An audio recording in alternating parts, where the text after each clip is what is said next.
begitu luar biasa. Kami datang ke tempat ini Tuhan bukan menjadi sebuah rutinitas, tapi inilah hidup kami Tuhan yang kami ingin bawa di hadapan Tuhan. Dan ingin selalu rindu dan haus dengan setiap hadirat Tuhan, firman Tuhan, pengajaran Tuhan, supaya hidup kami semakin berkembang, semakin bertumbuh dan semakin dewasa. Dan ini saatnya kami ingin belajar Tuhan untuk dipersiapkan lebih lagi dalam hal kami mempersiapkan masa depan kami untuk bisa hidup sungguh-sungguh di hadapan Tuhan. Terima kasih Bapak, terima kasih Roh Kudus, berikan sukacita dan kesejahteraan dalam kehidupan kami. Dan dalam pemberitaan firman Tuhan ini Tuhan, siapkan hati dan pikiran kami Tuhan. Terima kasih Bapak, di dalam nama Tuhan Yesus sama-sama kita katakan amin. Selamat dulu teman-teman. Terima kasih Imam musik luar biasa. Shalom. Kurang semangat anak muda. Shalom. Oke, lampunya mati. Oke, sip. Saya mau menyambut yang baru hadir. Kemarin ada yang baru ya? Datang lagi nggak ya? Yang kemarin datang kerja dua-duanya. Caca satunya lagi. Salam kenal ya. Kemarin kita berdua flu, jadi kita istirahat dulu deh daripada kita datang nanti jadi flu semua, jadi kita istirahat dulu. Oke, jadi salam kenal, saya Yusuf Emmanuel, youth pastor di tempat ini sebagai pembina KPA. Oke. Oke, duduk dulu ya. Bukan di situ duduknya, di bawah bangku. Oke. Puji Tuhan, kita sudah sampai di bulan September. Di bulan ke-9, berarti kurang lebih 3 bulan lagi kita menutup tahun 2022. Jadi nanti pengurus jangan pulang dulu ya, kita sedikit membahas tentang Natal. Ya, karena ternyata sudah tinggal 3 bulan lagi supaya dipersiapkan. Ya, puji Tuhan, Tuhan Yesus menyertai youth perdana di tahun ini sudah sampai di bulan ke-9 dan luar biasa. Tuhan kirim banyak orang-orang baru untuk kita sama-sama bertumbuh. Oke, jadi jangan pernah habis semangat teman-teman, tetap berdoa, tetap menjaga jiwa, ajak teman-teman kerjanya, kuliahnya supaya sama-sama kita bertumbuh. Dan hari ini kita masuk ke tema yang baru. Nah, tema ini tema-tema yang disenangi sama para anak-anak muda gitu ya. Semua berkaitan tentang cinta-cinta gitu ya.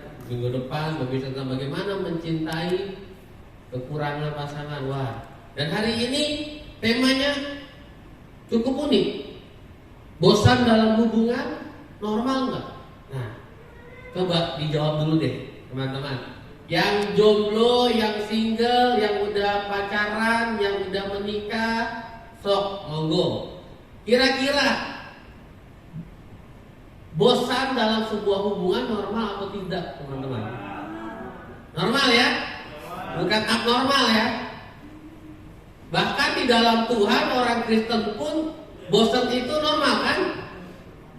Yes, normal. Makanya kalau di dalam Kristen nggak boleh ada nama bosan, nggak ada perceraian di dalam orang Kristen. Perbuktinya banyak. Orang Kristen, nama Kristen, percaya pelayanan bahkan hamba Tuhan pun bisa bercerai. Artinya ada sesuatu yang salah, ada sesuatu yang miss. Tapi hari ini kita akan belajar teman-teman. Tidak terlalu banyak tentang teologianya, dogmanya, tapi kita akan belajar dari berbagai macam sisi, baik secara psikologi, secara kebiasaan, secara treatment. Hari ini kita akan belajar. Bosan dalam sebuah hubungan itu normal, wajar. Menurut beberapa para ahli dari psikolog, terapis, pokoknya para orang-orang yang terlibat di dalam psikologi manusia, hubungan dalam sebuah percintaan atau hubungan yang dijalin pria dan wanita itu perlu dipertegas ya teman-teman ya. Jangan ada yang berpikir wah pria dan pria, wanita dan wanita. Pria dan wanita, kebosanan itu adalah hal yang wajar. Ya, tetapi jangan sampai kebosanan itu menjadi masalah. Wajar, yes, itu wajar. Tapi jangan sampai menjadi sebuah sumber masalah. Apalagi yang sudah menikah, yang baru menikah. Kita dengan pasangan kita bukan hitungan jari, teman-teman. Kita sampai maut memisahkan. Kita akan ketemu orang itu, suka atau tidak, lagi kesel atau lagi berhappy, lagi benci-bencinya mungkin, atau lagi berbunga-bunganya. Sampai maut yang memisahkan, kita akan terus ketemu. Dari yang masih kencang sampai keriput, dari yang masih gagas sampai mungkin udah mulai osteoporosis, atau mohon maaf yang wanita dari yang masih segar sampai akhirnya menopause. Itu ada fasenya di mana kita akan selalu bersama. Itu pernikahan.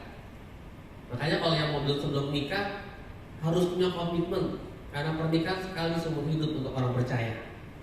Gak ada kata bahkan kalau pasanganmu berbuat dosa pun, kita dilarang mengucapkan kata cerai, bahkan mengiyakan untuk cerai pun itu sudah salah satu kejahatan mata Tuhan. Yang kita bisa hanya lakukan mendoakan. Sampai kapan? Sampai Tuhan jamah hati. Ya, jadi penting supaya jangan sampai hubungan-hubungan yang hari ini teman-teman ada, bahkan yang nyaksikan secara online, jangan sampai hanya karena sebuah kebosanan sehingga hubungan yang sakral di mata Tuhan menjadi hubungan yang biasa-biasa di mata kita. Termasuk yang masih mempersiapkan, yang masih pacaran, bahkan yang belum punya pasangan pun harus mengerti, supaya nanti ketika sudah masuk dalam fase itu tidak lagi struggle, gonta-ganti pacar atau sebagainya, tapi sudah paham apa yang harus kita lakukan. Nah, dasar firman Tuhannya dalam sebuah hubungan itu ada dalam Kolose pasal 3 ayat 14 sampai dengan 15. Kolose pasal 3 ayat 14 dengan 15 berbunyi seperti ini. Sabarlah kamu seorang terhadap yang lain, dan ampunilah seorang akan yang lain. Apabila yang seorang menaruh dendam terhadap yang lain, sama seperti Tuhan telah mengampuni kamu, kamu perbuat juga demikian. Ayat 14, dan di atas semuanya itu kenakanlah kasih sebagai pengikat yang mempersatukan dan menyempurnakan. Dalam sebuah hubungan, teman-teman, harus ada yang namanya kasih. Dan kasih itu tidak boleh sampai hilang. Kasih yang Tuhan ajarkan, kasih yang Tuhan sudah nyatakan. Makanya kemarin saya dites sharing, berbagi gini. Ketika kita mengasihi sesama, kita juga harus punya cara pandang yang sama ketika kita dikasihi Tuhan. Kita mengasihi orang lain karena kita terlebih dahulu merasakan kasih yang Tuhan berikan. Bukan hanya sebatas, saya mengasihi karena dia mengasihi saya. Memang dalam hubungan ada take and give, tapi dari sisi yang lain. Tapi dalam sebuah kasih agape yang Tuhan ajarkan adalah kasih tanpa syarat. Syarat kita satu, bahwa kita sudah terlebih dahulu dikasihi Tuhan. Oleh karena itu kita nggak punya alasan lain untuk tidak mengasihi sesama, termasuk pasangan kita. Kadang yang membuat akhirnya sebuah hubungan ribut karena merasa aku tidak dikasih, jadi aku nggak mau ngasih. Dia tidak memberi, aku tidak mau memberi. Aku nggak mau berubah karena dia nggak mau berubah. Aku nggak mau jadi kasih yang terbaik karena dia tidak mau kasih yang terbaik. Sedangkan apa yang kita lakukan di firman Tuhan juga berkata, lakukanlah seperti untuk Tuhan, bukan untuk manusia. Kenapa? Karena kita sudah menerima terlebih dahulu apa yang datangnya daripada Tuhan. Makanya disebutkan di ayat 13, ketika ada yang marah, membenci, dendam, menaruh kekesalan, ingat seperti bagaimana Tuhan telah mengampuni kamu, kamu perbuatlah juga demikian. Jadi hal kita ingat apa, teman-teman? Apa yang sudah Tuhan lakukan. Itu yang pertama. Itu menjadi dasar kita dalam sebuah hubungan. Istri kita, suami kita, pacar kita, siapapun yang membuat kita kesal, ingat, kita harus mengampuni sebagaimana Tuhan telah mengampuni. Kita harus tetap mengasihi sebagaimana Tuhan mengasihi kita. Dari ayat 13 dan ayat 14, makanya semuanya itu kenakanlah kasih sebagai pengikat yang mempersatukan dan yang menyempurnakan. Kebosanan terjadi karena tidak ada pengikat. Kita merasa bahwa pengikat cinta itu cukup. Cinta eros itu cukup. Cinta secara hawa nafsu itu cukup. Sehingga kita nggak berpikir lagi ada cinta yang harus menyempurnakan, yaitu kasih agape, kasih Yesus yang sudah penuh dalam hidup kita. Kita berpikir dengan kita punya kesamaan itu cukup. Kita berpikir dengan kita punya selera yang sama itu cukup. Kita berpikir bahwa dia lebih ganteng dari mantan kita itu cukup. Kita pikir dia punya fisik yang terbaik itu cukup untuk supaya kita tidak bosan dengan hubungan ini. Tapi ternyata di firman Tuhan mengingatkan yang menyempurnakan dan yang mempersatukan itu bukan yang di luar, tapi bagaimana kita menggunakan kasih, yaitu kasih Allah yang kita rasakan hari ini. Jadi dalam sebuah hubungan memang dari mata turun ke hati. Yang mengolah itu adalah cinta eros, cinta karena penampilan, cinta karena kebaikan yang menyentuh hati kita. Yes, itu awal. Tapi pada akhirnya itu semua harus dibungkus ketika kita sudah mengambil sebuah komitmen. Ada kasih Tuhan. Karena kasih Tuhan berbicara tentang menerima, memaafkan, dan memberi. Nanti kita akan belajar lebih dalam, teman-teman. Oke, kita lihat dari sisi elemen penting dulu dalam sebuah hubungan. Ada 3 elemen penting dalam sebuah hubungan, teman-teman. Yang pertama, ketika kita membangun sebuah hubungan, ada yang namanya komitmen. Ya, setuju ya? Ada yang namanya komitmen. Komitmen bisa kita bilang sebagai janji. Kalau dalam sebuah pernikahan, berjanji di hadapan hamba Tuhan dan pelayan Tuhan dan di hadapan Tuhan. Teman-teman saudara-saudara saya iman, itu komitmen di dalam. Kalau mungkin pacaran, kamu mau nggak terima aku jadi pacarmu? Itu sebuah komitmen. Betul ya. Kalau yang kita nggak berbicara tentang friend with FWB, ya, friend kita nggak berbicara karena nggak ada komitmennya.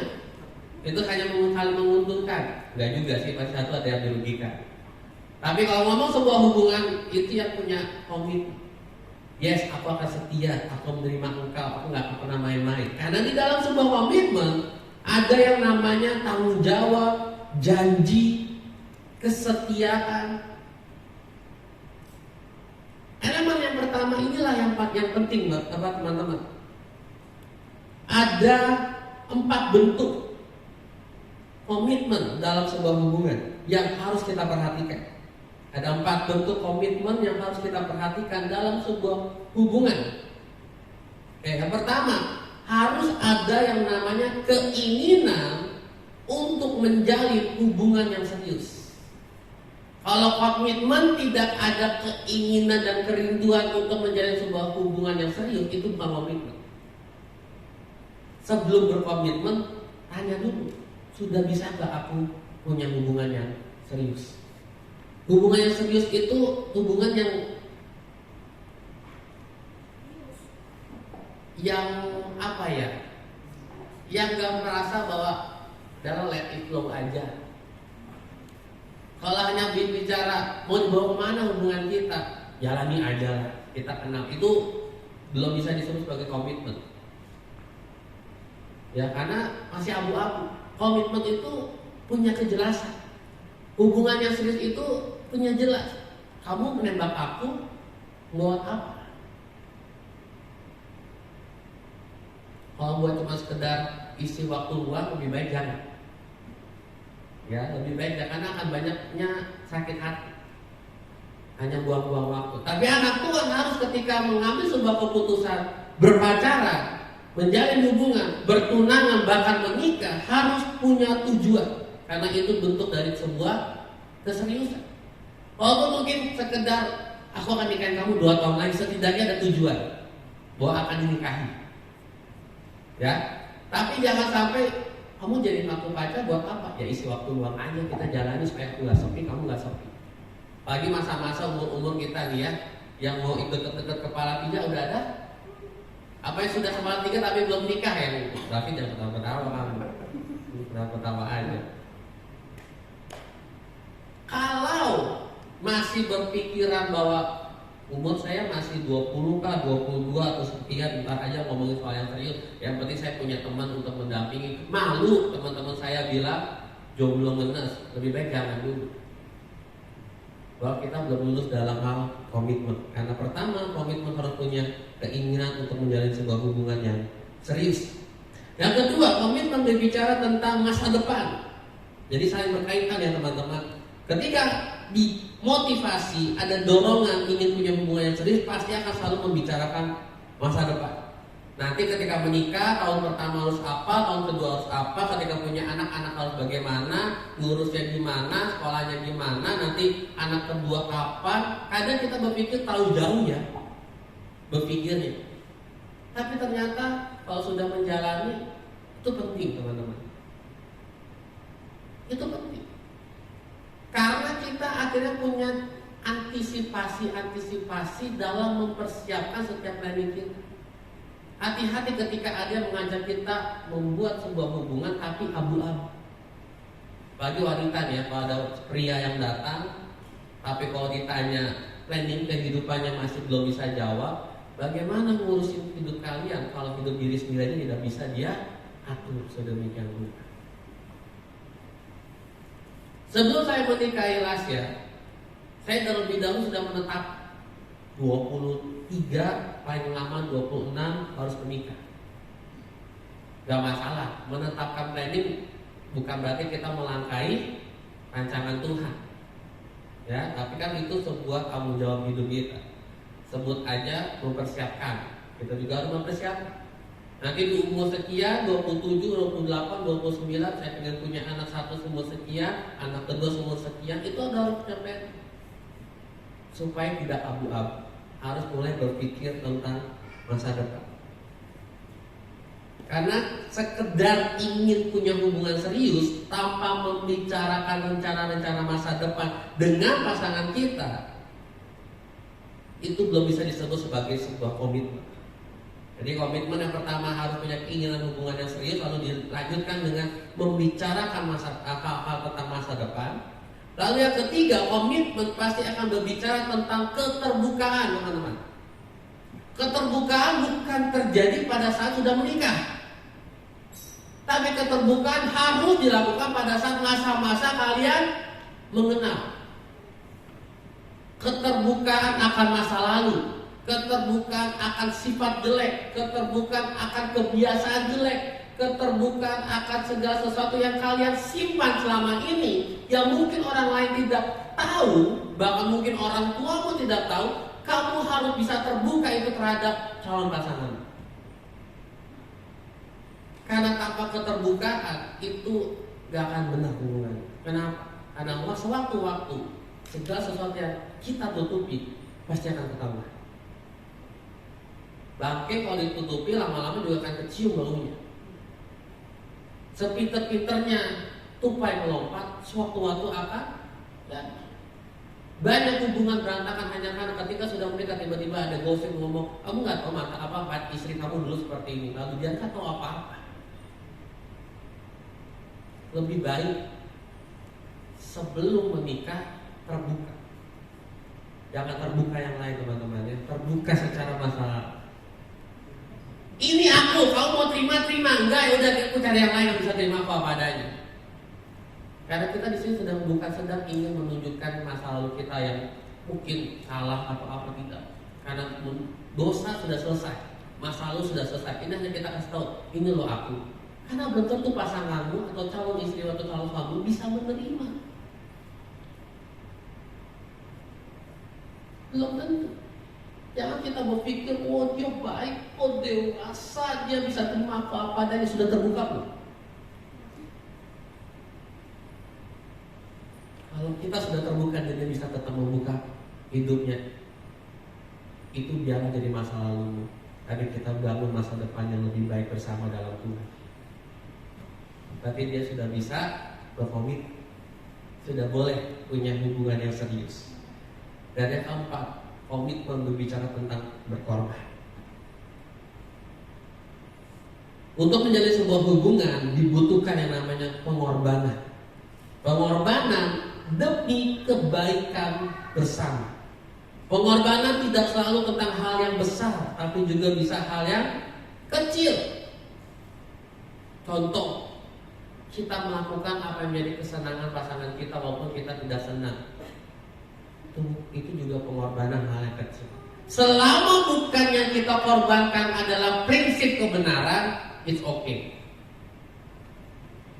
Ya, selama yang kita korbankan itu bukan prinsip kebenaran, it's okay. Cuma masalah, saya nggak suka hobi mancing, tapi pasangan saya demen mancing. Mancing kan bosan. Ya udah, ya nggak apa-apa. Bukan prinsip kebenaran kok. Mancing emosi. Pasangan saya gemar banget olahraga. Saya tuh kalau bisa mah tidur.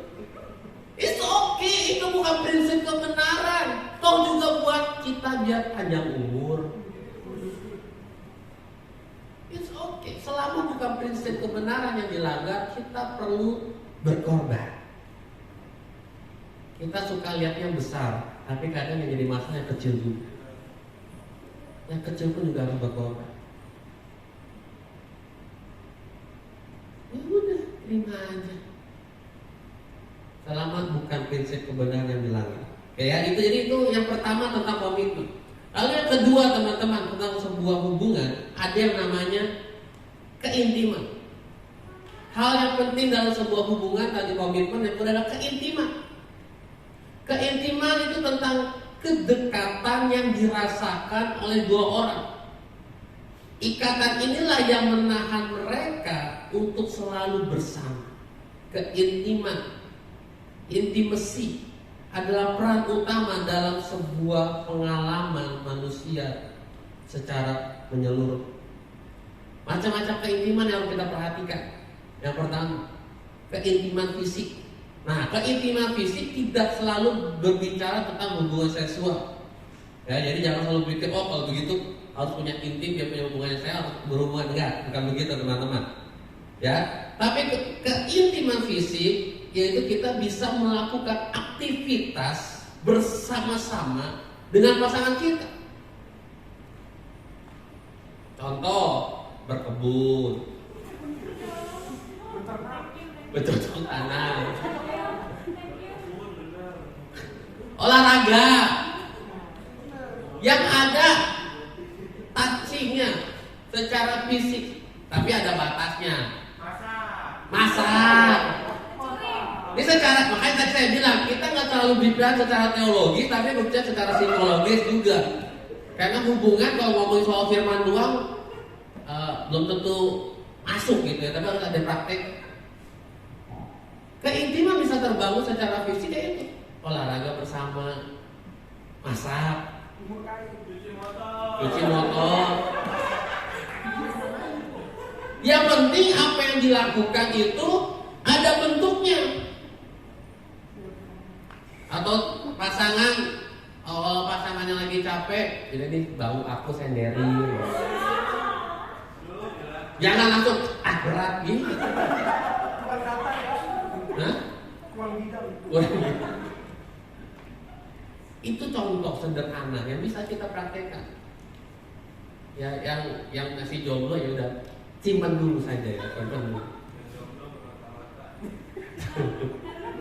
Tapi ini persiapan supaya kita tahu belajar. Lebih baik dipersiapkan daripada gagal dalam praktek. Yang sudah menikah, yang baru menikah kayak Yovan dan Ayu, yang masih hitungan berapa minggu? 3 minggu ya, 2-3 minggu. Sering-sering lah.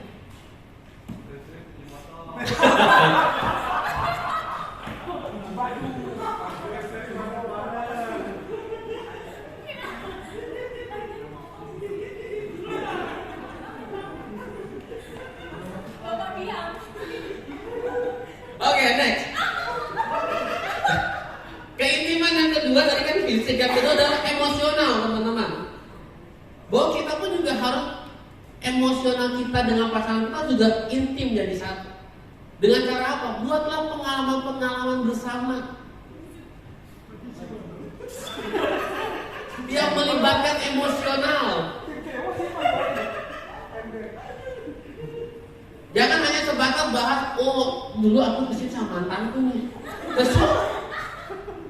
Tapi bagaimana kita walaupun tempatnya kan nggak mungkin tempatnya kita tutup ya. Apalagi di kota Saung kan, saya sudah keliling sama mantan, kan nggak mungkin kita nggak ngajak lagi ya. Habis pembendaraan tempat. Tapi kita bikin itu menjadi sebuah pengalaman bersama, sehingga pengalaman dengan yang lalu ditutupi dengan yang lebih indah bersama dengan kami, sehingga emosi terikat. Walaupun awalnya asam juga ya. Aku nggak sama, saya juga dulu begitu kok. Bukan saya banyak masalah. Ya saya. Saya nggak apa-apa. Kita kan berbagi pengalaman. Beberapa kali pun juga sama. Kita juga ngomong kok. Kalau lagi ngelewat, kalau emang nggak sengaja atau bagaimana, kita bercandain aja. Kalau keceplosan, kayaknya dulu nggak begini. Ini sama siapa kamu kesini? Ya udah. Tinggal kita buat kenangan yang baru kok. Ya kan? Karena kita kan hidup bukan dalam masa lalu, kan kita hidup dalam masa depan dan belakang. Jadi emosional itu diciptakan supaya ada keterikatan. Semakin kita terikat secara emosional, maka perasaan-perasaan di luar dari perasaan kita itu gak gampang mempengaruhi. Ya, perasaan orang lain lah kita pikirin, apalah, gak gampang baper karena kita tahu perasaan pasangan kita. Lalu yang ketiga, keintiman apa? Keintiman intelektual pun juga harus kita satukan. Sudut pandang, cara berpikir itu pun harus disatukan. Memang kita punya dua kepribadian sudut pandang yang berbeda, dan tidak sedikit pun itu menjadi sebuah masalah pertengkaran. Tapi itu oke, nggak masalah. Bukan berarti tidak bisa disatukan, bisa. Asalkan kita mau. Visi misi dia apa? Visi misi kita apa? Lalu titik tengahnya apa? Karena kita tahu sebagai orang percaya kita ada Tuhan di tengah-tengah hubungan kita. Ya, ketika kita berdiri dengan cara pikir kita, pasangan kita berdiri dengan cara pikirannya, kita kembalikan lagi kepada firman Tuhan. Hubungan itu kan segitiga, Tuhan, wanita, pria. Maka dia bilang ketika kamu sudah menikah bukan lagi dua tapi menjadi satu. Satu itu bukan satunya ke cowok, bukan satunya ke cewek, tapi satunya adalah ke Tuhan. Jadi karena kalau kita bilang dua jadi satu kan ego masih tinggi. Ya satunya ada ke saya dong 80%, satunya ke saya 80%. No. Satunya adalah kita langsung tarik kepada Tuhan. Visi misi dari kita berdua jadikan satu, jadi visi misi yang Tuhan kehendaki dalam hubungan kita. Dan itu pun juga harus dibahas dari sejak pacaran. Apa sih tujuan hidup kamu? Kamu tuh punya cara pandang yang seperti apa sih? Kalau sejak pacaran aja nggak bisa satukan pikiran, jangan coba-coba sampai menikah. Kalau selama pacarannya kita tidak bisa mempersatukan persepsi dalam sudut pandang atau menjadi sebuah jalan keluar dari perdebatan, lebih baik jangan menikah. Karena berat pada nanti. Lebih baik dicoba untuk tetap intim secara intelektual. Berbicara tentang intelektual tidak berbicara tentang kamu lebih pintar atau lebih bodoh, tidak. Aku sarjana, kamu SMA, tidak, nggak boleh. Nggak boleh ada omongan kamu dengerin aku karena aku lebih pintar daripada kamu. Kamu harus tunduk karena aku lebih punya lulusan, namaku ekornya banyak. Nggak boleh. Walaupun laki-laki kepala, wanita itu penolong dan wanita harus tunduk, tapi laki-laki harus bijaksana. Keputusannya adalah keputusan yang harus sesuai dengan keputusan Kristus. Itu hukum pernikahan, bukan? Jadi bukan soal intelektual secara IQ, SQ dan lain-lain, tapi secara visi misi. Lalu yang selanjutnya keintiman spiritual, teman-teman, ini juga penting, sangat-sangat penting. Mulai bangun dalam doa, walaupun masih pacaran, biasakan berdoa bersama. Jam berapa sebelum bobo atau sebelum fit call sleep? Apa sih fit call sleep lagi? Sleep call, fit call sleep lagi. Sebelum sleep call, doa dulu.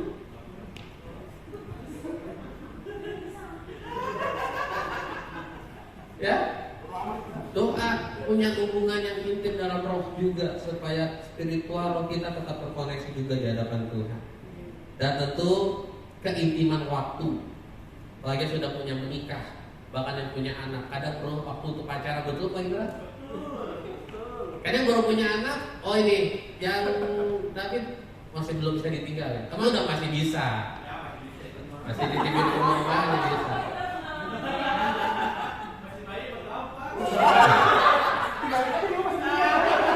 Kalau keintiman dalam hubungan pacaran pasti selalu intim, punya waktu banyak, dikit-dikit jalan-jalan, dikit-dikit makan bersama. Tapi karena kalau sudah menikah, apalagi sudah punya anak, oh susah. Tapi harus diluangkan. Seminggu sekali. Lasya punya kesibukan di rumah sakit. Saya pelayanan sama klien, tapi kita sempatkan ada waktu jalan. Capek badan, yes. Sakit, yes. Tapi kita punya waktu, karena itu penting sekali. Keintiman dalam waktu. Gak perlu belanja, gak perlu keluarin duit, ya nyari jembatan buat kayak gitu. Yang penting kita bersama lah, punya waktu yang intim bersama. Dan yang selanjutnya, yang terakhir, kita harus intim mengekspresikan perhatian dari pasangan kita. Keintiman dalam mengekspresikan perhatian kita kepada pasangan kita. Makanya penting mengenal yang namanya bahasa cinta, teman-teman.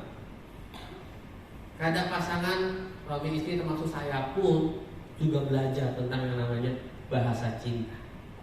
Saya pikir udahlah, aku dan kamu menjadi satu lebih daripada itu. Tapi ternyata nggak bisa begitu. Kita harus bisa mengekspresikan. Makanya jangan heran juga kalau pasangan bilang, kamu cinta sama aku gak sih? Kurang apa aku cinta sama kamu? Mungkin aku nikahin kamu. Ternyata gak begitu juga. Butuh yang terlihat dan butuh yang dirasakan. Sekilas saja ya teman-teman. Bahasa cinta itu ada 5. Yang pertama, bahasa cinta dari pujian, words of affirmation. Bener ya bahasa Inggrisnya ya? Bener ya? Kalau Dato koreksi kalau salah ya. Lidahnya masih lidah Sunda soalnya. Bagaimana kita suka memuji. Kamu cantik hari ini, kemarin tetap cantik, besok lebih cantik. Kamu baik sekali. Itu juga harus dilatih. Kadang saya juga masih gak terlalu banyak, tapi ya belajar. Bukan berarti kita gak bisa, tapi perlu belajar. Kamu cantik, kamu ganteng, kamu lucu, kamu gemes, kamu besar, gitu ya. Tapi pujian-pujian itu, makanan walaupun agak asin tetap harus dibilang. Wah, coba yang sering masak, coba bener nggak nih asin apa enggak? Harus tetap dibilang enak.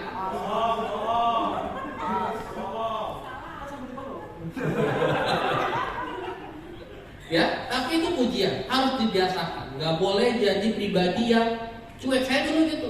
Aku nih cuek, terimalah aku apa adanya. Ternyata nggak begitu, teman-teman. Nggak begitu dalam sebuah hubungan, kita nggak bisa. Kita lagi menikah ini bukan dengan robot, kita menikah dengan manusia. Kita aja mau diperhatikan, pasangan kita juga nggak mau. Jadi kita harus mengenal. Coba, Indra, bahasa cinta Rani apa Indra? Oke, kita aja dulu ya, 5 dulu, nanti kita dicek ya. 5, yang pertama, suka dengan pujian. Kadang hanya dipuji aja udah cukup, gak perlu dilintas buci aja. Kamu cantik, kamu kurusan ya. Gak perlu dilintas, pasti udah bahagia. Karena bahasa cintanya senang diberikan pujian yang tulus. Yang kedua, ada yang senangnya menerima hadiah dan memberi hadiah. Ini agak repot sih, tapi ya itulah. Oh enggak kayak gitu ya.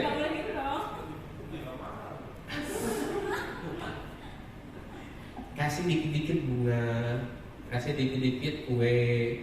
Karena ada juga yang dikasih bunga, emang saya tukang kebun kalau bunga kasih bunga. Kasih kue, kamu bikin saya gendut. Wah ada, makanya kita kenal pasangan kita bahasa cintanya apa.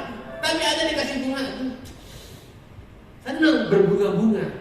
Itu uniknya manusia ya dan pasangan kita. Yang ketiga, ada yang sukanya quality time.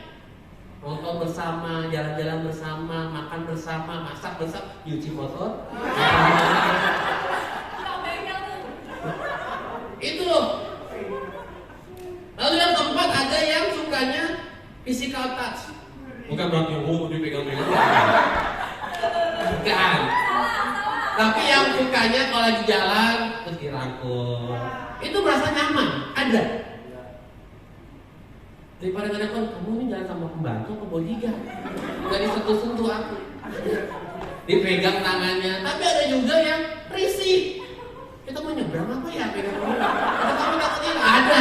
Tapi inilah intinya, kita harus mengerti. Tidak ada salah, tidak ada benar. Tapi inilah cara kita menjaga supaya tidak bosan. Kita tidak berpikir bosan itu karena cinta, karena kamu nggak mencintai. No, karena kita tidak men-treat dia sesuai dengan apa yang dia pengen. Karena cinta itu adalah makhluk hidup, teman-teman. Gak bisa sendirinya ketika ditanam lalu akan tumbuh terus-terusan. Tidak, dia bisa mati juga kalau tidak dipelihara. Jadi salah satunya inti. Dan yang terakhir, tindakan atau act of service. Tiba-tiba ini loh ada sosis, ada cupcake, ada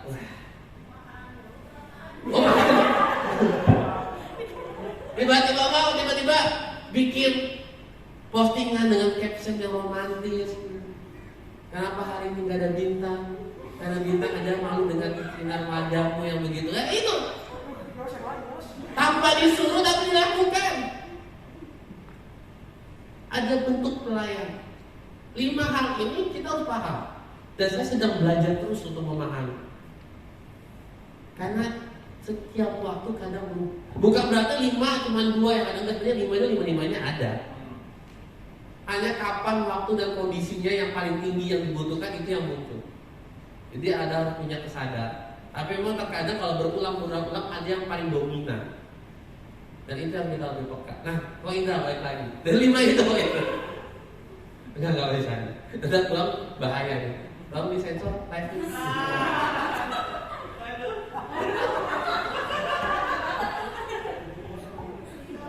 Pulang-pulang udah motor ya.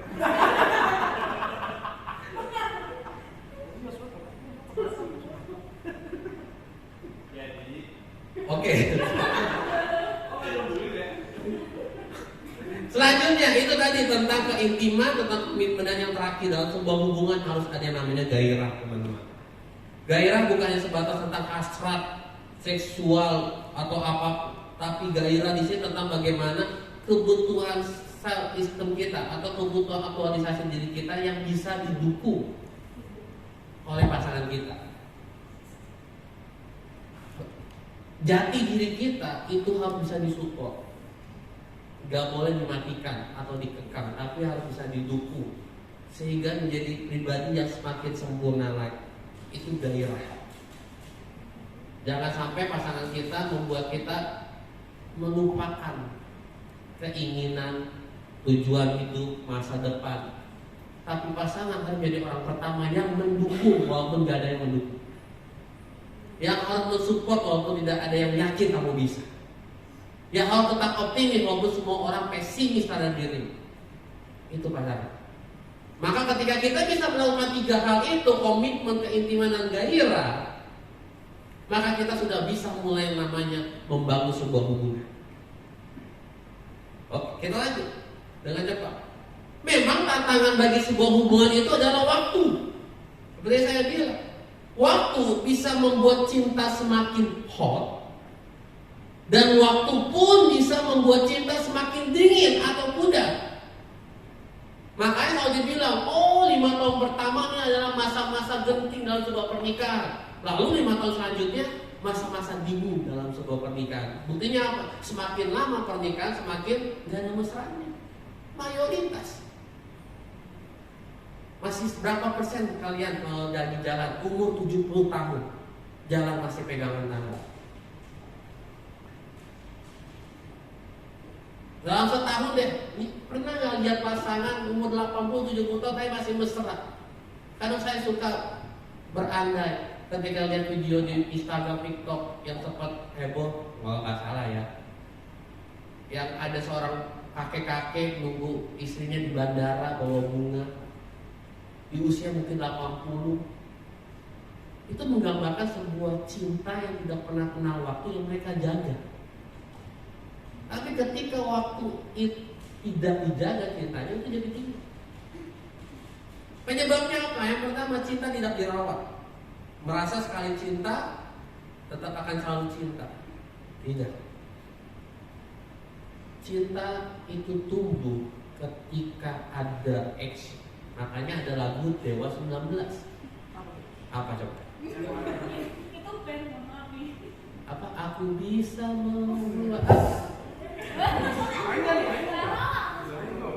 jatuh cinta kepadaku meski kau tak cinta kepada.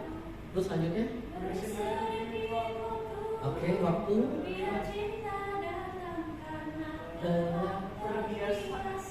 Yes. Terbiasa karena ada action, sehingga yang tidak cinta jadi cinta, yang cinta semakin cinta.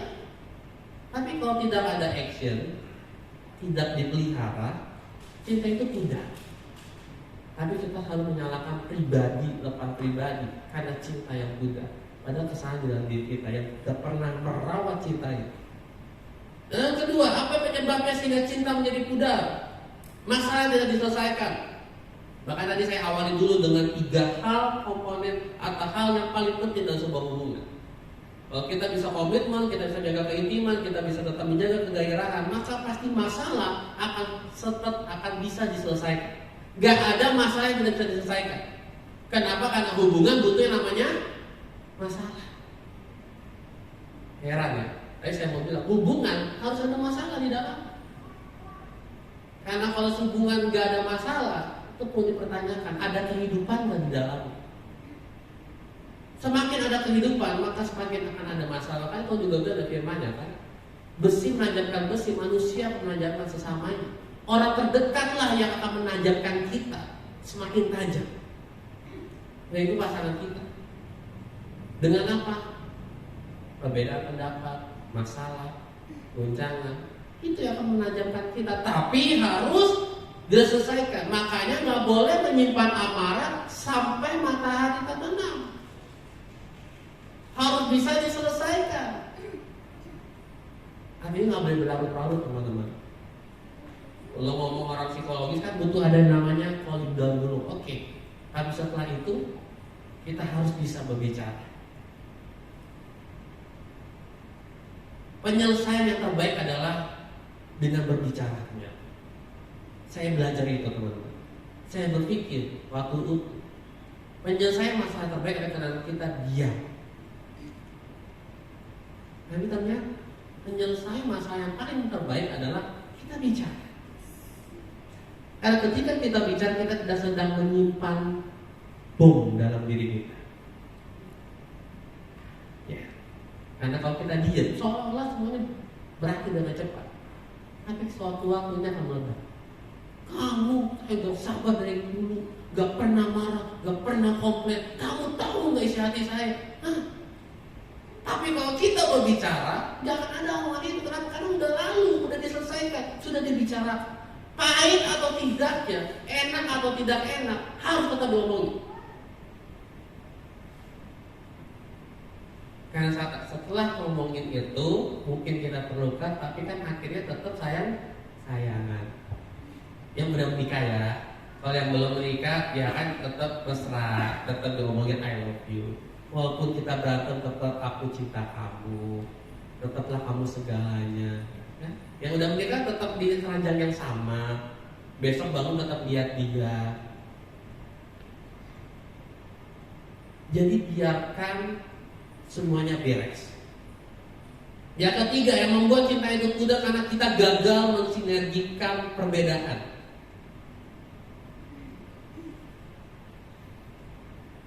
Kita gagal mensinergikan sebuah perbedaan. Ini uniknya teman-teman. Kadang kita minta pasangan yang sempurna, tapi kita lupa melihat pasangan secara utuh. Contoh, Tuhan, aku minta pasangan yang rapi. Tapi kita nggak lihat di sisi pasangan yang rapi ada pasangan yang lama.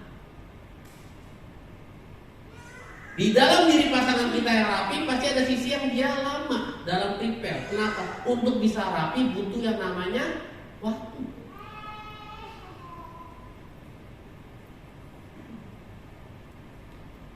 butuh pasangan yang bisa tegas. Tapi kita lupa di sisi ketegasan ada yang namanya sisi keras.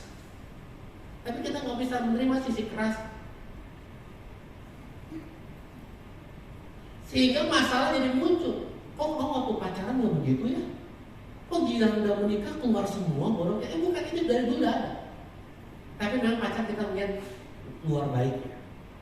Seperti dua sisi mata koin. Waktu pacaran kita lihatnya angkanya. Tapi ketika menikah kita bisa lihat angka, kita bisa melihat gambar.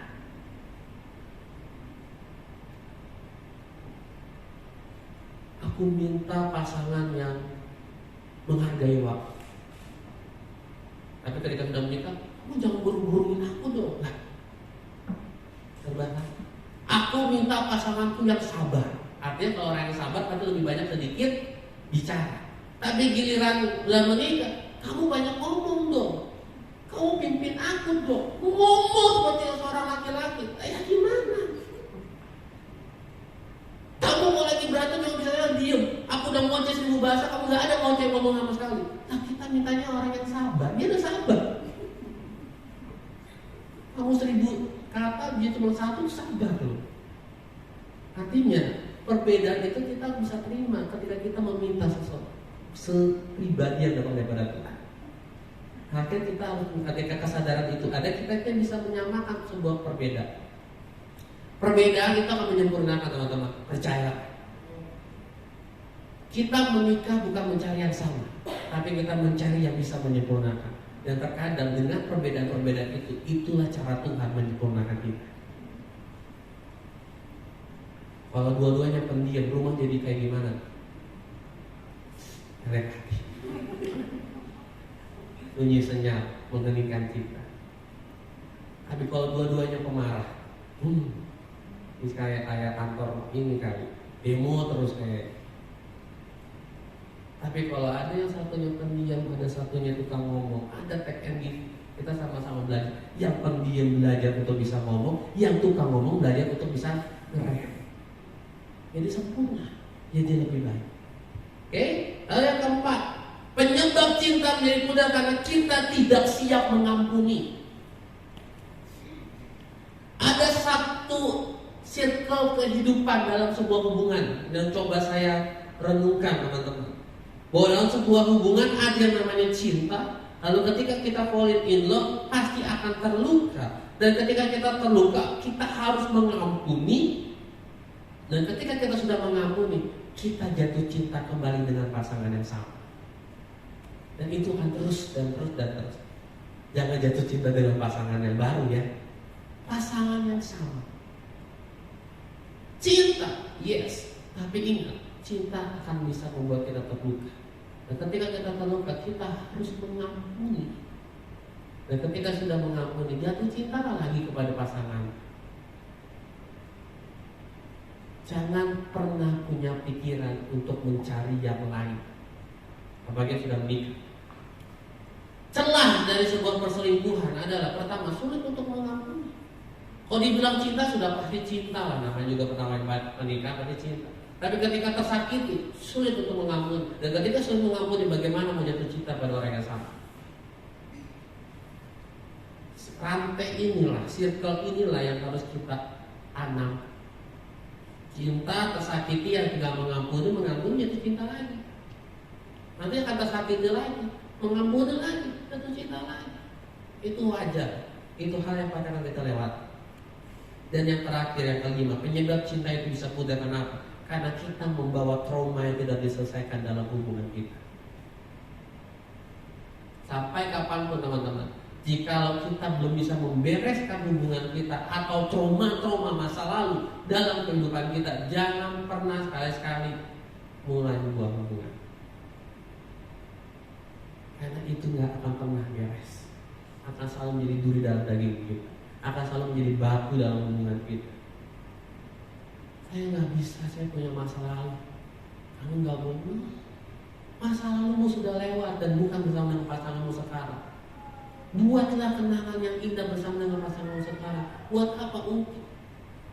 Karena ketika kita ungkit pun tidak menyelesaikan semua masalah, hanya menambah masalah baru. Selesaikan. Aku punya trauma sama orang tuaku, aku punya trauma sama bapakku, aku punya trauma sama mamaku. Udah selesaikan, jangan bawa itu dalam hubungan. Aku nggak bisa dikasarin. Jadi ketika mungkin suami lagi kasih sesuatu yang tegas, langsung trauma, langsung pengennya cerai, ini salah. Itu jadi duri, itu jadi penyakit. Lama-lama cinta akan pudar karena kita teringat dengan trauma-trauma dan trauma. Yang harusnya adanya kebahagiaan, akhirnya sebuah dalam satunya ketakutan yang kita buat sendiri. Itu penyebabnya, teman-teman.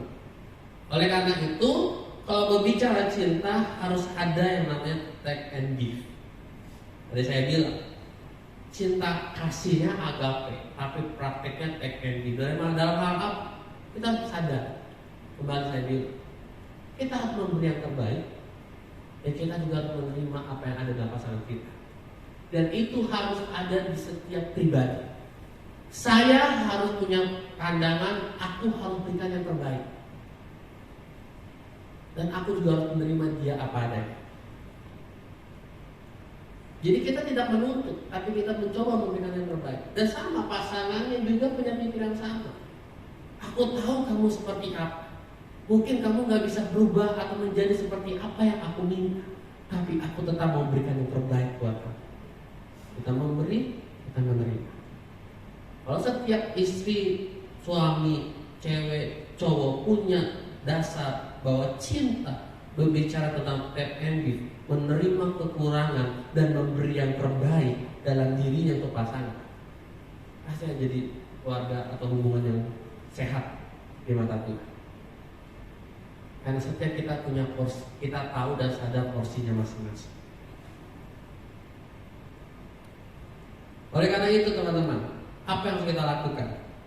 Apa yang harus kita lakukan sejak sekarang?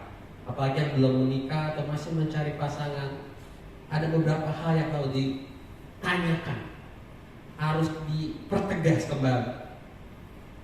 Yang pertama, ketika kita punya pasangan, tanya, apa kebiasaannya, apa sikapnya dia, apa sifatnya dia, yang perlu kita tahu. Dari sekarang tanya, kamu tuh kayak gimana sih kebiasaannya? Terjorok pun, kalau bisa kasih tahu, aku suka kentut kalau kentut bernada. Gitu. Ya, harus. Jangan pernah sembunyi-sembunyi. Jangan sampai ketika sudah menikah tidur satu kamar disumpel gitu pantatnya. Itu contoh. Hal paling terjorok pun harus tanya, kamu tuh kebiasaan buruknya apa sih? Kebiasaan yang paling nyelenehnya apa sih? Kebiasaan yang paling anehnya apa sih? Lalu sifat-sikap kamu tuh seperti apa sih? Bahkan mungkin sikap yang gak bisa aku terima, aku pengen tahu. Oke, kalau kamu orangnya kasar, ya jujur aja. Aku kasar. Aku kalau marah, daripada aku mukul kamu, aku mukul yang lain. Mukul orang lain, mukul tembok, mukul apa ya? Lebih baik ngomong, supaya kita tahu sifat aslinya. Lalu pertanyakan, tanggung jawab. Kamu sebagai laki-laki, tanggung jawab aku sebagai perempuan, bahas. Bahkan ketika sudah mau masuk rumah tangga, aku nanti sebagai suami bagaimana ya, aku sebagai laki-laki, istri seperti apa ya? Di bimbingan pranikah ada kan tugas suami dan tugas istri. Tapi bukan berarti tugas suami nggak bisa dilakukan oleh istri, istri bisa tidak dilakukan oleh suami. Karena kadang jadi masalah, apalagi kalau soal finansial, apalagi yang mau menikah BPN. Budayanya Asia kan adalah suami cari kerja, istri di rumah tangga. Kenapa istri nggak boleh bekerja? Karena takut nanti posisi suami jadi di bawah istri. Tapi itu harus gak boleh ada dalam hubungan orang percaya. Istri mau lebih hebat, istri mau lebih kaya, istri mau lebih berprestasi dibandingkan suami. Orang yang takut akan Tuhan akan tetap berpikir, aku ini penolong, aku ini pendamping. Sepintar-pintarnya aku, suami pada tetap kepala dalam rumah. Kalaupun posisi suami nggak bisa sehebat istri, tetap harus punya sadar diri. Aku harus aku nih kepala. Aku harus berusaha bisa ngelihat keluarga. Si Elisha pernah ngomong, kan bagaimana kalau misalkan nanti ternyata ada orang berpikir, oh apa Elisha lebih daripada Yosua. Oh Yosua hanya kerjanya di gereja doang, Elisha hebat dokter, dan Yosua cuma pendeta.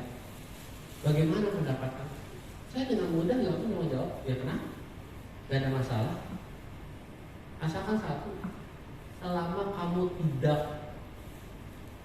kurang aja, selama kamu tidak menjadi menanduk suami, selama kamu tidak melangkai tugas dan tanggung jawab kamu di mata Tuhan sebagai istri, aman. Karena ketika kamu berprestasi, saya bangga. Karena ternyata saya bisa berkontribusi untuk membuat kamu berprestasi. Karena ini kan peribahasa kadang ngomong, di balik laki-laki yang hebat pasti ada istri yang hebat. Di balik istri yang hebat ada suami yang hebat. Jangan menjadi sebuah saingan dalam sebuah hubungan rumah tangga atau hubungan pacaran kalian. Harus saling support dan saling mendukung. Yang penting kita tahu tanggung jawab tugas kita masing-masing di hadapan Tuhan. Karena Tuhan tidak pernah melarang istri atau suami lebih hebat. Iya. Dan suami pun juga sama. Kalau kau punya kedudukan yang tinggi, jangan pernah sekali-sekali merendahkan istri. Kalau istrimu mungkin hanya sebatas ibu rumah tangga yang ngurusin anak, potong sayur dan sebagainya. Inilah pendamping. Tanpa dia kamu kan, yang setiap malam berdoa untuk kamu, kamu gak pernah tahu. Kamu hanya kegedean pulang tidur, bangun kerja dia berdoa. Nah, rumah tangga tanpa yang doa gak akan jadi apa-apa. Kita punya tugas masing-masing, kita punya tanggung jawab masing-masing. Sadari itu. Sadari itu teman-teman. Lalu yang ketiga baru ditanyakan, apa yang harus kamu tinggalkan, apa yang mengikat dirimu itu harus diselesaikan. Ya, keterbukaan. Terbuka seterbuka-terbukanya. Oke, yang terakhir. Seperti yang tadi saya bilang. Perlihatkan kasih, perlihatkan perhatian, perlihatkan kepedulian. Seperti apa yang diinginkan oleh Allah. Maka hubungan kita tidak akan pernah hancur hanya karena sebuah bosan. Bahkan yang namanya kebosanan mungkin tidak akan pernah ada dalam hubungan kita kalau kita berfungsi sesuai dengan fungsi kita dan membangun rumah tangga dan hubungan kita di atas firman Tuhan. Madu lagi, anggur yang Tuhan kasih dalam sebuah pernikahan akan selalu manis. Kalau bapak gembala, kalau perempuan, jangan sampai bulan pertama masih honeymoon, bulan madu. Jangan sampai itu belum aja madu jadi bulanan. Terus sampai hafal saya beberapa kali ikut mendampingi main musik. Tapi benar, harus ada selalu madu dalam hubungan kita. Harus selalu ada anggur yang manis. Karena ingat, pernikahan adalah mukjizat pertama yang Tuhan buat. Artinya Tuhan sangat memperdulikan hubungan kita dengan yang lain. Persiapkan dengan semua. Gak ada sebuah hubungan yang salah. Tidak ada sebuah hubungan yang tidak sempurna. Yang tidak sempurna yang salah itu kita yang tidak mau berusaha. Seberapa bagaimanapun Tuhan kirim yang terbaik, kalau kita tidak mempersiapkan diri kita jadi yang terbaik, semuanya nanti. Kita selalu minta Tuhan kirim saya yang terbaik kok. Ya sempurna datang daripada Tuhan. Dia tidak akan pernah bisa jadi sempurna kalau kita tidak menyempurnakan diri kita. Dan dia akan selalu salah di mata kita. Dan ketika kita minta Tuhan, aku ingin pasangan hidup yang terbaik, yang sempurna daripada Tuhan. Tapi juga persiapkan aku menjadi pasangan yang terbaik, yang sempurna untuk dia. Sehingga aku dan dia menjadi hubungan yang berkenan di hadapan Tuhan. Amin teman-teman. Jadi persiapkan diri dengan semaksimal mungkin, dengan sungguh-sungguh. Karena ingat yang terakhir, Matius 19 ayat 6. Demikian mereka bukanlah lagi dua melainkan satu. Karena itu apa yang telah dipersatukan Allah tidak boleh diceraikan manusia. Pandang ini dengan sungguh-sungguh. sebagai landasan kita mempersiapkan diri sebelum masuk dalam rumah tangga. Dan yang sudah menikah, pegang ini juga, bahwa apa yang sudah Tuhan persatukan tidak boleh dipisahkan oleh manusia. Hanya maut yang memisahkan. Jadi belajar semakin lebih baik lagi untuk pasangan kita dan untuk diri kita sendiri. Kita berdoa. Bapak, terima kasih untuk malam hari ini kami sudah belajar banyak Tuhan. Kami tahu Bapak, menjalin sebuah hubungan tidak mudah. Menjalin sebuah hubungan dalam rumah tangga tidak mudah. Menjalin sebuah hubungan dalam mempersiapkan rumah tangga pun atau memilih pasangan pun tidak mudah tuh. Tapi kami tahu Bapak, Tuhan memelihara, Tuhan punya rencana. Oleh karena itu Tuhan, mampukan kami. Buat teman-teman di tempat ini yang mungkin masih belum menikah atau sedang menjalin sebuah hubungan pacaran, bukakan Tuhan, berikan pengertian sehingga tidak salah dalam hal memilih, sehingga apa yang ada sekarang ini yang benar sungguh-sungguh daripada Tuhan. Berikan kepekaan, berikan hati dan telinga yang mendengar, sehingga kalau memang yang terbaik Tuhan pasti lancarkan. Dan kalau memang bukan yang datang terbaik daripada Tuhan, berikan kerelaan untuk bisa melepas. Dan apa yang kita percaya Tuhan pasti beri yang terbaik ketika setiap kita juga mempersiapkan diri untuk jadi yang terbaik. Jadi Bapak, ketika mungkin ada teman-teman di sini sedang bergumul dalam jodoh, memang sudah waktunya Tuhan, tapi waktu Tuhan yang terbaik. Tuhan tahu yang terbaik dan Tuhan akan kirim yang terbaik. Dan untuk yang sudah menikah Bapak, hambamu dengan rekan-rekan yang sudah berumah tangga, tidak mudah juga Tuhan kami menjalani hubungan rumah tangga. Tapi kami mau membawa rumah tangga kami di hadapan Tuhan.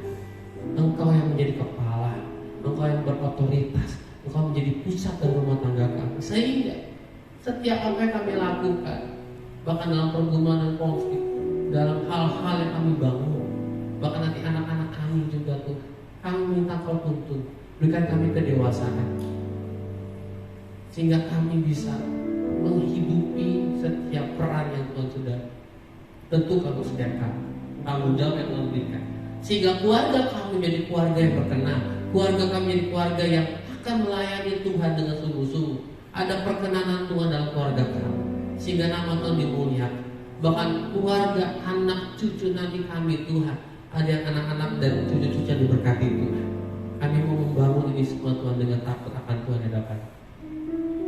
Segala hal-hal yang ingin membuat kami terpecah belah, kami patahkan dalam nama Tuhan Yesus.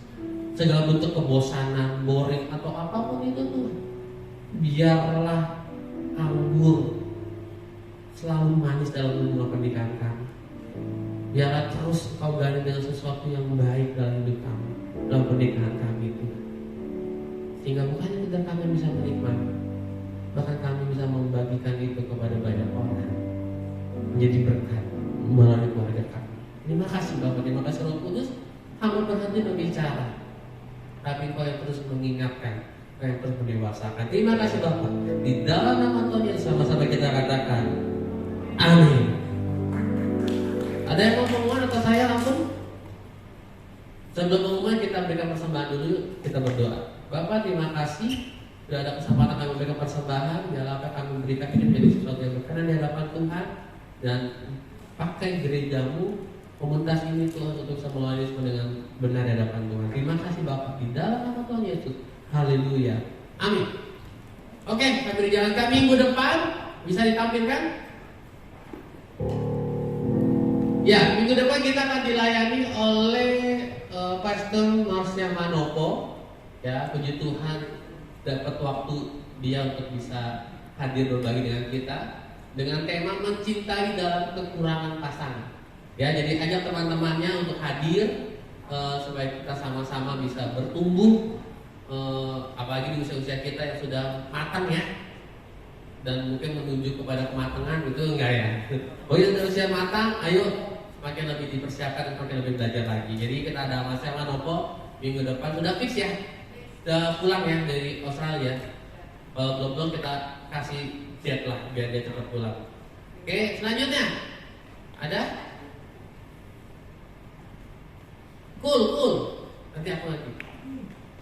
Nah, puji Tuhan teman-teman, seperti kerinduan saya bahwa kita akan mengadakan pool, yaitu pool perdana kita coba setiap hari Jumat, minggu pertama, minggu kedua dan minggu keempat. Jadi nggak setiap minggu, tapi sebulan 2 kali.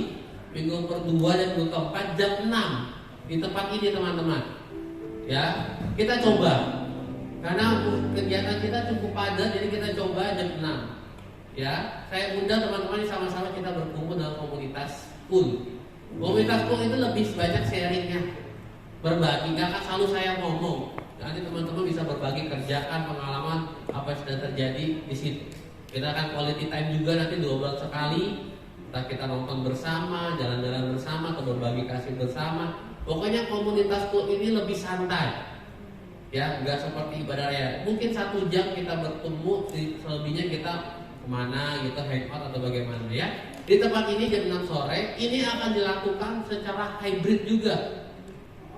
Kenapa hybrid? Karena kerinduan saya buat teman-teman yang kuliahnya di luar kota tetap bisa ikut.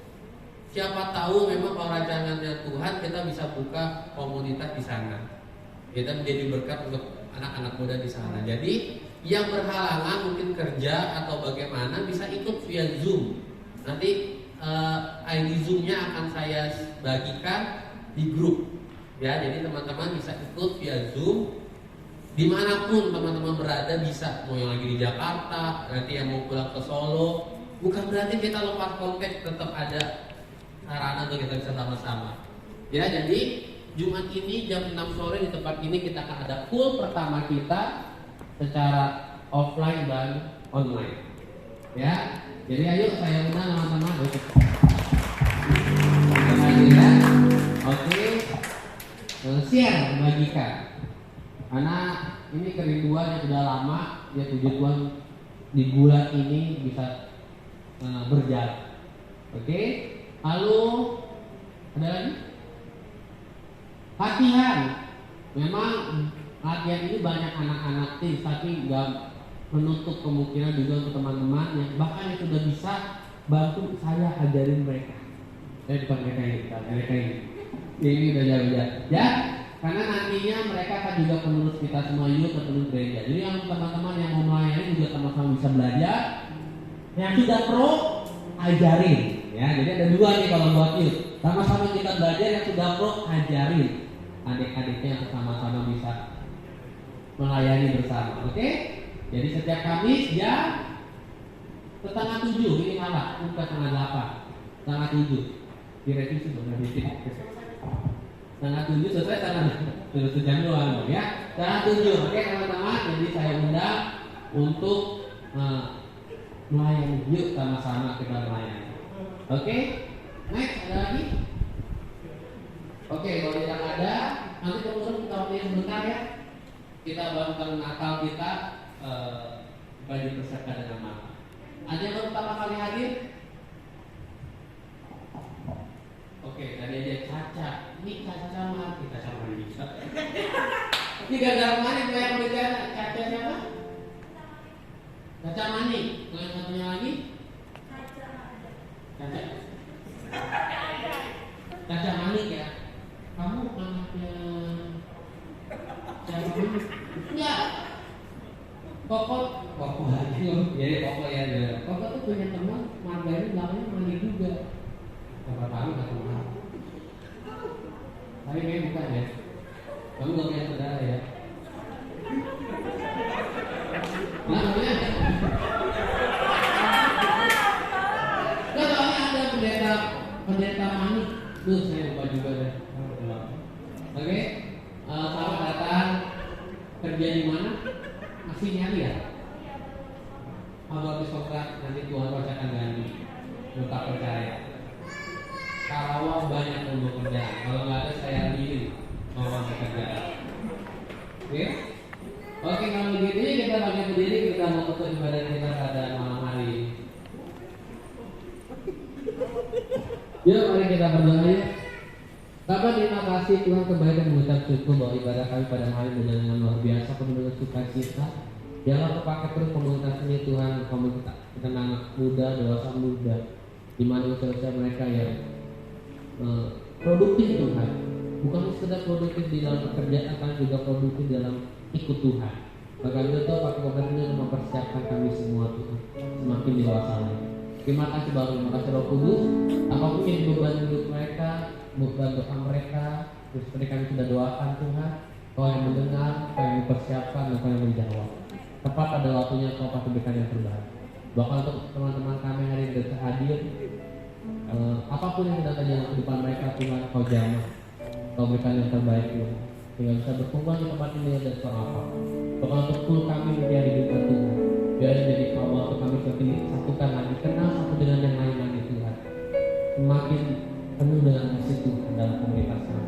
Terima kasih Bapak, terima kasih Roh Kudus. Kami ingin pulang, jaga kami dan lindungi kami Tuhan. Kemanapun kami melangkah selanjutnya, segala kecelakaan, sakit, penyakit, maut, apapun yang menyelakakan kami Tuhan, kami patahkan dalam nama Tuhan Yesus. Kami dalam kendali Tuhan, kami dalam perlindungan Tuhan. Terima kasih Roh Kudus, dan kami siap menerima berkat Tuhan. Kita bisa angkat tangan kita dan angkat hati di hadapan Tuhan. Biarlah berkat Tuhan melimpah setiap kami seperti depan ini Tuhan. Berkat yang luar biasa, kasih setia Tuhan yang luar biasa yang turun dari tempat yang hati, memberkati setiap kami, kehidupan kami, pekerjaan kami, masa depan kami, pasangan kami Tuhan. Yang terbaik kepada Tuhan.